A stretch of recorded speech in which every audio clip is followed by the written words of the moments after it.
নমস্কাৰ এই মুহূৰ্তত এটা ডাঙৰ খবৰ আহি পৰিছে আমাক আমাৰ অধিকাৰ দিয়ক অৰ্থাৎ মুছলমানক শীঘ্ৰেই প্ৰদান কৰক ভূমিপট্টা বিটিআৰত দীৰ্ঘদিনৰ পৰাই কোনো ধৰণৰ জৰিপ হোৱা নাই লাখ লাখ লোক ভূমিপট্টাৰ পৰা অৰ্থাৎ ম্যাদী মাটিৰ পৰা বঞ্চিত হৈ আছে যদি জনতাৰ হৈতে ন্যায় কৰা নহয় তেতিয়া হলে শান্তি প্ৰতিষ্ঠা কৰা অসম্ভৱ বুলি মন্তব্য কৰিছে এবাৰ এবিএমছুৱে গৰজি উঠিছে সবিশেষ খবৰ এই মুহূৰ্তত লৈ আহিছো মুছলমানৰ অধিকাৰক লৈ এবিএমছুৰ গৰ্জন আমাক আমাৰ অধিকাৰ দিয়ক এই মন্তব্য কৰিছে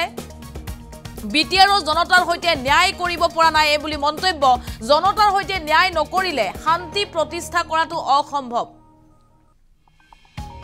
মুছলমানক শীঘ্ৰেই দিয়ক ভূমিপট্টা প্ৰদানৰ দাবী কৰিছে মুছলমানক শীঘ্ৰেই ভূমিপট্টা দিয়ক বিটিআৰত দীৰ্ঘদিনে হোৱা নাই ভূমিৰ জৰিপ শীঘ্ৰেই জৰিপ চলাব লাগে বুলিও দাবী জনাইছে লাখ লাখ লোকে লাভ কৰা নাই ম্যাদী পট্টাৰ পৰা লাখ লাখ লোক বঞ্চিত হৈ আছে আৰু যাৰ বাবে এবাৰ গৰজি উঠিছে এবিএমছু মুছলমানৰ অধিকাৰ বিচাৰি এবিএমছুৰ সভাপতি টাইছন হুছেইনৰ গুৰুত্বপূৰ্ণ মন্তব্য কোকৰাঝাৰত বাজেট অধিৱেশন চলি থকাৰ সময়তে আনিছে কেতবোৰ অভিযোগ আমাক আমাৰ অধিকাৰ দিয়ক বুলি মন্তব্য কৰিছে আৰু গৰজি উঠিছে টাইছন হুছেইন আমাৰ হাতত মন্তব্য আহি পৰিছে মন্তব্য শুনক দেশৰ সংগ্ৰামী জনগণে নিৰৱচ্ছিন্ন সংগ্ৰামৰ মাজেৰে আহৰণ কৰা স্বাধীনতাৰ যৌক্তিক প্ৰাপ্তি আমাৰ দেশৰ পবিত্ৰ সংবিধানৰ যি ষষ্ঠ অনুসূচীৰ ব্যৱস্থা 2003 চনৰ 10 ফেব্ৰুৱাৰী তাৰিখে আমাৰ এই অঞ্চলত বিটিচি চুক্তিৰ জৰিয়তে বলবৎ কৰা হৈছিল আৰু সেই সময়ৰ আগৰে পৰা বা সেই সময়ৰ পৰা আৰম্ভ কৰি বিভিন্ন ঘাত প্ৰতিঘাত হত্যা হিংসা বোমা বাৰুদৰ মাজেৰে বাদ কৰি পাই আহি আমাৰ এই অঞ্চলটোৱে আজিৰ এই সময় পাইছে আজিৰ দিনটোত অসমৰ ৰাজধানীৰ বাহিৰত প্ৰথমবাৰৰ বাবে বিধানসভাৰ অধিৱেশন কোকৰাঝাৰৰ বিটিচি যেটো সচিবালয়ত অনুষ্ঠিত হৈ আছে এই যি ব্যৱস্থা চৰকাৰে গ্ৰহণ কৰিছে এই ব্যৱস্থাক আমি এবিএমছুৱে আদৰণি জনাইছো তাৰ সমান্তৰালভাৱে আজি সংবাদ মাধ্যমৰ জৰিয়তে চৰকাৰৰ উদ্দেশ্যে আমি কিছু বিষয় উত্থাপন কৰিব বিচাৰিছো যি বিষয়সমূহ যদি সমাধান কৰা নহয় যি সমস্যাসমূহ বিটিআৰ অঞ্চলৰ যিখিনি সমস্যাৰ গঠনমূলক পৰ্যালোচনা আৰু সমাধান যদি নহয় তেনেহলে আমি আজিৰ তাৰিখটোতে ক'বলৈ বাধ্য হ'ম যে এই যে বিধানসভাৰ অধিৱেশন কোকৰাঝাৰত অনুষ্ঠিত কৰিছে এক ঢাকঢোল আৰু এক চমকহে কিন্তু হৈ ৰ'বগৈ আজিৰ তাৰিখত আপোনালোক আটায়ে জানে যে বিটিচি অঞ্চলৰ জনগণৰ মূল সমস্যা হিচাপে ভূমিৰ সমস্যাটো পৰিগণিত হৈ আহিছে ভাৰত স্বাধীন হোৱাৰ পিছৰে পৰা এই বিটিচি অঞ্চলটোত এতিয়ালৈকে কোনো ধৰণৰ ভূমি জৰীপ হোৱা নাই ভূমিৰ বন্দোবস্তি হোৱা নাই আমি বাৰম্বাৰ এবিএমছুৱে হওক বা বিটিচি অঞ্চলৰ জনগণে দাবী উত্থাপন কৰি আহিছো যে বিটিচি অঞ্চলটোত ভূমি জৰীপ হ'ব লাগে আজিৰ তাৰিখত এই বিটিচি অঞ্চলটোত লাখ লাখ পৰিয়াল য'ত বড়ো জনগোষ্ঠীৰ পৰিয়াল আছে মুছলমান পৰিয়াল আছে আদিবাসী পৰিয়াল আছে হিন্দীভাষী পৰিয়াল আছে বাঙালী সম্প্ৰদায়ৰ পৰিয়াল আছে বিভিন্ন ৰাজবংশী পৰিয়াল আছে বিভিন্ন জাতি জনগোষ্ঠীৰ কেইবা লাখ পৰিয়ালে আজিৰ তাৰিখত বিটিচিত ভূমিৰ পট্টা নোপোৱাকৈ বসবাস কৰি আছে আজিৰ তাৰিখত আপুনি বিটিচি অঞ্চলৰ উত্তৰ অংশলৈ যাওক তাত বেছিভাগ পৰিয়ালে নামত কোনো ধৰণৰ ভূমিৰ পট্টা নাই আমি বাৰম্বাৰ এবিএমছুৱে দাবী উত্থাপন কৰি আহিছো কাৰণ যিটো ব্যৱস্থাৰ জৰিয়তে যিখন চুক্তিৰ জৰিয়তে বিটিচি অঞ্চলটো বা আজিৰ এই বিটিআৰ গঠন হৈছে এই বিটিচি চুক্তিৰ 4.3 দফাত স্পষ্টভাৱে উল্লেখ আছে যে 2003 চনৰ 10 ফেব্ৰুৱাৰীৰ আগৰে পৰা এই অঞ্চলত বসবাস কৰা প্ৰতিটো জাতি জনগোষ্ঠীৰ প্ৰতিটো পৰিয়ালৰ মাটিৰ অধিকাৰ 100% সুৰক্ষিত থাকিব সেইকাৰণে আজি 17 ফেব্ৰুৱাৰী যিদিনাখন কোকৰাঝাৰত আমাৰ অসমৰ বিধানসভাৰ বাজেট অধিৱেশন অনুষ্ঠিত হৈছে এই দিনটোত এবিএমছুৱে আকৌ হজুৰে দাবী উত্থাপন কৰিছো যে বিটিচি চুক্তিৰ 4.3 দফা অনুসৰি বিটিচি অঞ্চলত 2003 চনৰ 10 ফেব্ৰুৱাৰীৰ আগৰে পৰা যিখিনি পৰিয়াল যিখিনি মাটিত এতিয়ালৈকে ভূমিপট্টা নোপোৱাকৈ বসবাস কৰি আছে সেই পৰিয়ালসমূহ শীঘ্ৰেই এক পূৰ্ণাংগ আইনী ভূমি জৰীপৰ জৰিয়তে ভূমিপট্টা প্ৰদানৰ ব্যৱস্থা কৰক তাৰ সমান্তৰালভাৱে আপোনালোক আটায়ে জানে যে বিটিচি অঞ্চলটোত বিভিন্ন অজনজাতি মানুহৰ কিনা বেচাৰ অনুমতি ক্ষেত্ৰত বিভিন্ন জটিলতা দেখা গৈছে সেয়েহে আমি এবিএমছুৱে দাবী উত্থাপন কৰিছো যে বিটিচি অঞ্চলত আইনীভাৱে যিখিনি কিনা বেচাৰ অনুমতি বা যিখিনি কিনা বেচাৰ অধিকাৰ এই বিটিচি অঞ্চলৰ ৰাইজে পাব লাগে সেই অধিকাৰত যাতে কোনো ধৰণৰ জটিলতা সৃষ্টি কৰা নহয় এই গতিশীল পৰ্যায়ৰ মাজেৰে বিটিচিৰ ভূমি সমস্যাৰ সমাধান কৰিব লাগে তাৰ সমান্তৰালভাৱে আপোনালোক আটায়ে জানে যে 1993 চনৰ পৰা আৰম্ভ কৰি 2014 চনলৈকে বিটিচি অঞ্চলত কেইবাটাও নিগোষ্ঠীয় সংঘৰ্ষৰ ঘটনা সংঘটিত হৈ গৈছিল এই গোষ্ঠীগত সংঘৰ্ষত এই নিগোষ্ঠীয় সংঘৰ্ষত এই বিটিচি অঞ্চলৰ হাজাৰ হাজাৰ পৰিয়াল ইন্টাৰনেলি ডিসপ্লেস হৈছিল আভ্যন্তৰীণভাৱে বিচ্ছিন্ন হৈছিল আৰু আজিৰ তাৰিখলৈকে 1993 চনৰ পৰা আজিৰ তাৰিখলৈকে বিটিচি বৰ্তমান বিটিচি অঞ্চলৰ পৰা বিভিন্ন পৰিয়াল নিজৰ ঘৰ বাৰী এৰি পলাই গৈ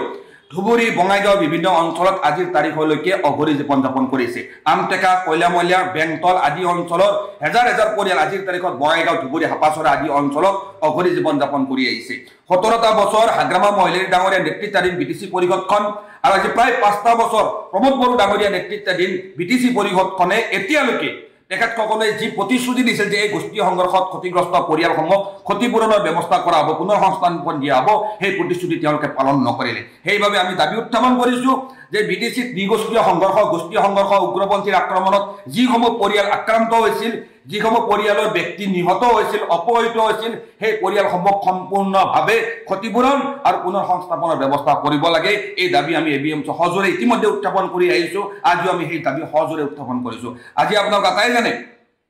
যে এই বিটিচি অঞ্চলটোত আজিৰ তাৰিখত যি বিটিআৰ চুক্তিৰ কথা আলোচনা হৈ আছে আজি বিটিআৰ চুক্তিৰ যেটো 6.3 দফাত স্পষ্টভাৱে লিখা আছে যে বিটিচি অঞ্চলৰ অপ্ৰাদেশিকৃত বিদ্যালয় আৰু মহাবিদ্যালয়সমূহ শীঘ্ৰে প্ৰাদেশিকৰণৰ ব্যৱস্থা কৰা হ'ব কিন্তু আজিৰ তাৰিখত যিখিনি কুচকাৱাজ বিটিচি অঞ্চলত চলিছে চৰকাৰে নিখিল বড়ো ছাত্ৰ সন্থা বড়ো সাহিত্য সভাক দায়িত্ব প্ৰদান কৰি বিটিচি অঞ্চলত যিসমূহ অপ্ৰাদেশিকৃত বিদ্যালয় বা মহাবিদ্যালয় আছে তাৰ ভিতৰত একমাত্ৰ বড়ো মাধ্যমৰ বিদ্যালয় বা মহাবিদ্যালয়সমূহ প্ৰাদেশিকৰণ আগবাঢ়িবলৈ যি চৰ্চা চলিছে তাত আমি এবিএমচি দাবী জনাইছোঁ যে কোনো কাৰণতে যাতে বিটিচি অঞ্চলৰ অসমীয়া মাধ্যমৰ অপ্ৰাদেশিকৃত বিদ্যালয় বা মহাবিদ্যালয়সমূহ বঞ্চিত কৰা নহয় বিটিআৰ চুক্তিৰ 6.3 দফা অনুসৰি বড়ো মাধ্যমেই হওক অসমীয়া মাধ্যমেই হওক বা যিকোনো মাধ্যমৰে যিসমূহ অপ্ৰাদেশিকৃত বিদ্যালয় মহাবিদ্যালয় আছে সেইসমূহ প্ৰাদেশিকৰণৰ ব্যৱস্থা কৰিবলৈ আমি এবিএমচি দাবী উত্থাপন কৰিছোঁ তদুপৰি আপোনালোক আটাই জানে আজি কোকৰাঝাৰ চহৰৰ মাজমজিয়াত বিটিচি যি আমাৰ সচিবালয় বিটিচিৰ সচিবালয়ত যে অসম বিধানসভাৰ বাজেট অধিৱেশনৰ প্ৰথমটো দিন অনুষ্ঠিত হৈছে সেই সচিবালয়ৰ পৰা 2 কিলোমিটাৰ নিলগত 2017 চনৰ 1 আগষ্ট তাৰিখে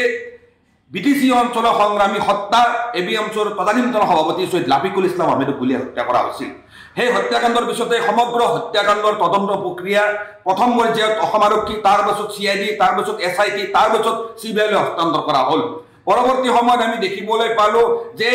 অসম চৰকাৰ তথা বিটিচি চৰকাৰৰ বিভিন্ন বিষয়ববীয়াই লাফিকুল ইছলাম আহমেদৰ হত্যাকাৰী গ্ৰেপ্তাৰ কৰা হ'ব বুলি দাবী উত্থাপন কৰিলে 2020 চনত বিটিচি নিৰ্বাচনৰ পূৰ্বে ডক্টৰ হিমন্ত বিশ্ব শৰ্মা ডাঙৰীয়াই বিটিচিত বিভিন্ন নিৰ্বাচনী সভাত প্ৰচাৰ চলাব আহি স্পষ্টকৈ কৈছিল যে বিটিচিত ইউপিপিএল বা বিজেপি চৰকাৰ গঠন হ'লে লাফিকুল ইছলাম আহমেদৰ হত্যাকাৰী 3 মাহৰ ভিতৰত গ্ৰেপ্তাৰ কৰা হ'ব প্ৰমোদ বড়ো ডাঙৰীয়াই নিজৰ নিৰ্বাচনী ষ্টাৰত লাফিকুল ইছলাম আহমেদৰ হত্যাকাৰীক গ্ৰেপ্তাৰ কৰা হ'ব বুলি স্পষ্টভাৱে উল্লেখ কৰিছিল কিন্তু আজি 7টা বছৰ পাৰ কৰি 8টা বছৰত ভৰি দিলে এতিয়ালৈকে লাফিকুল ইছলাম আহমেদৰ হত্যাকাৰীক গ্ৰেপ্তাৰ কৰা নহ'ল যি সময়ত প্ৰমোদ বড়ো ডাঙৰীয়া এপছৰ সভাপতি হৈ আছিল সেই সময়ত লাফিকুল ইছলাম আহমেদ ডাঙৰীয়া এবিএমছৰ সভাপতি হৈ আছিল আজি প্ৰমোদ বড়ো ডাঙৰীয়া বিটিচি চিফ কিন্তু লাফিকুল ইছলাম আহমেদ ডাঙৰীয়াই যি সচিবালয়ত বিটিচি চিফ হৈ প্ৰমোদ বড়ো বহি আছে সেই সচিবালয়ৰ পৰা 2 কিলোমিটাৰ নিলগত প্ৰাণ আহুতি দিব লগা হ'ল আৰু সেইজন লাফিকুল ইছলাম আহমেদে এতিয়ালৈকে ন্যায় নাপালে তাৰ মানে বিটিচি অঞ্চলৰ সৰ্বস্তৰৰ জনগণৰ লগত অন্যায় কৰা হ'ল হয় আজিৰ তাৰিখত বিটিচি অঞ্চলটোত বন্দুক বাৰুদ গুলি বোমাৰ কমিছে সেই হ্ৰাস পাইছে উগ্ৰপন্থী সমস্যাৰ সংখ্যা হ্ৰাস পাইছে কিন্তু বিটিচি অঞ্চলৰ জনগণৰ লগত যদি ন্যায় প্ৰতিষ্ঠা কৰা নহয় তেনেহ'লে শান্তি প্ৰতিষ্ঠা হোৱাটো অসম্ভৱ সেইকাৰণে এবিএমচি স্পষ্টকৈ দাবী জনাইছোঁ যে বৰ্তমানৰ বিটিচি পৰিষদখন প্ৰমোদ বড়ো ডাঙৰীয়া নেতৃত্বাধীন যিখন বিটিচি পৰিষদ সেই পৰিষদখনে বিটিচি অঞ্চলৰ সৰ্বস্তৰৰ জনগণৰ আশা আকাংক্ষা পূৰণ কৰাত ব্যৰ্থ হোৱা যেন আমাৰ অনুভৱ হৈছে আমি এবিএমচি স্পষ্ট কৰি দিব বিচাৰিছোঁ যে এই অঞ্চলৰ জনগণৰ সৰ্বাংগীন উন্নয়ন অবিহনে বিটিচিৰ সৰ্বাংগীন উন্নয়ন সম্ভৱ নহয় বিটিচি অঞ্চলত শান্তি প্ৰতিষ্ঠা হ'ব লাগে আমি পিচফুল কোএক্সিষ্টেন্সত বিশ্বাস কৰোঁ এই অঞ্চলৰ বড়ো ৰাভা তাৰ যিসমূহ জাতি জনগোষ্ঠী আছে মুছলমান ৰাজবংশী আদিবাসী প্ৰতিটো জাতি জনগোষ্ঠীৰ পৰিয়ালে ভূমিৰ অধিকাৰ পাব লাগে চক্ৰ বিষয়ৰ কাৰ্যালয়সমূহত যি চিঠা নামজাৰি ব্যৱস্থা চলি আছে সেই চিঠা নামজাৰি ব্যৱস্থা আকৌ এবাৰ বিটিচি চক্ৰ বিষয়ৰ কাৰ্যালয়লৈকে লৈ আনিব লাগে যি ব্যৱস্থা ইতিমধ্যে বন্ধ কৰি থোৱা আছে তদুপৰি আমি এবিএমচিয়ে স্পষ্টভাৱে দাবী উত্থাপন কৰিছোঁ যে বিটিচি অঞ্চলটোত